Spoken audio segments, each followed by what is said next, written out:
The world's best 4.5 generation fighter jet may soon be manufactured in India. Dassault Aviation has committed to setting up a Rafale hub in India, in a major victory for India's defense manufacturing ambitions, as well as New Delhi's goal of having an independent domestic supply chain in defense tech so as to not to depend on imports and availability issues in case of a two-front war. So how can a made-in-India Rafale boost the capabilities of the Air Force and the Navy?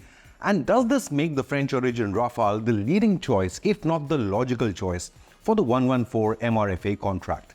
Reports reveal that maintenance, overhaul and repair of the Rafale fighter jets will soon take place in a facility near the Jewar International Airport near the national capital, which the French aviation major Dassault Aviation has planned to acquire. An application has been submitted by Dassault Aviation to the Indian government as France shows keenness to cater to the fleet of Indian Rafale jets. According to reports, this is a standalone venture of Dassault Aviation and will be fully owned by the French aviation firm. Remember, Union Minister Nitin Gadkari had mentioned in January this year that India is fully equipped to roll out the Rafale jets from the TAL unit in Mihan SEZ Nagpur, where lies the joint venture called Dassault Reliance Aerospace Limited. But there have been reports of Dassault walking away from that partnership. The proposed Dassault MRO facility will look into India's current fleet of 36 Rafale jets and also 26 Rafale Marine for the aircraft carrier INS Vikrant, the base price for which has been agreed between India and France. India already has base maintenance depot, repair and training simulators for the Rafale in its Ambala airbase. The development takes place simultaneously as engine maker Safran sets up an MRO facility to handle Rafale fighter jet engines at Hyderabad, adjacent to the company's LEAP engine facility for civilian aircraft, which will be ready by 2025. So does this make Rafale the perfect choice for the MRFA? The Union government as well as the Indian Air Force have made a policy decision to award the 114 MRFA deal only to foreign vendors who are ready to set up a manufacturing facility in India, as well as agreeing to transfer of technology. The strategy is expected to expedite the IAF's long-pending requirement of around 114 twin-engine multi-role fighter jets over the next decade. This will help maintain India's depleting fleets of fighter jets with HAL LCA Mark 1As and Tejas Mark 2s replacing the older MiG-21s, Jaguar and even the Mirage 2000s, which will be phased out by 2035. With the current strength of 31 fighter squadrons as against sanctioned operational need of 42, there is an urgent need to finalize this MRFA deal. Hence, Modi 3.0 continues to put national defense as priority, and a Rafale manufacturing unit in India will certainly address the nation's immediate defense requirements. India could even allow Rafale to export the same fighters or spares to allied countries. As per reports, Dassault's MRO facility will also cater to the needs of Indonesia's fleet of Rafales consisting 42 fighters. On the other hand, France already has a lot in its plate.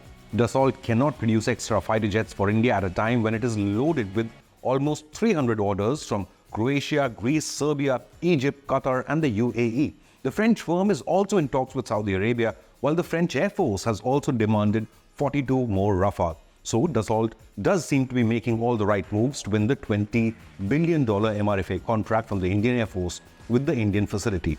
But the question remains, does India need a 5th generation stealth fighter jet more than it needs a 4.5 generation Rafale, especially at a time when the Chinese 5th generation J-20s are posing a challenge in occupied Tibet near the Sikkim border? The prospect of Indian Air Force's Rafale going head-to-head or in a dogfight with China's J-20 has already been a hotly debated topic. Observers, however, doubt Chengdu J-20's stealth capabilities and effectiveness. While the Chinese media left no stone unturned to overhype this aircraft as a rival to Western 5th generation stealth fighters like the F-35, reports claim that even Indian Air Force Sukhoi 30 MKI fighter jets have detected and tracked the J-20s on their radars, and thus probably even the Rafale can do the same.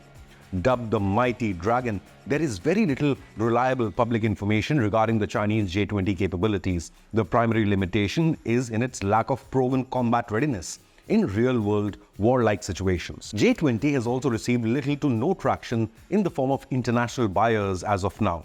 No one exactly knows of its ability to fight in challenging heights on the Tibetan Plateau. On the other hand, operational for the last 25 years, the Rafale is a proven warbird, which has been upgraded and enhanced over time.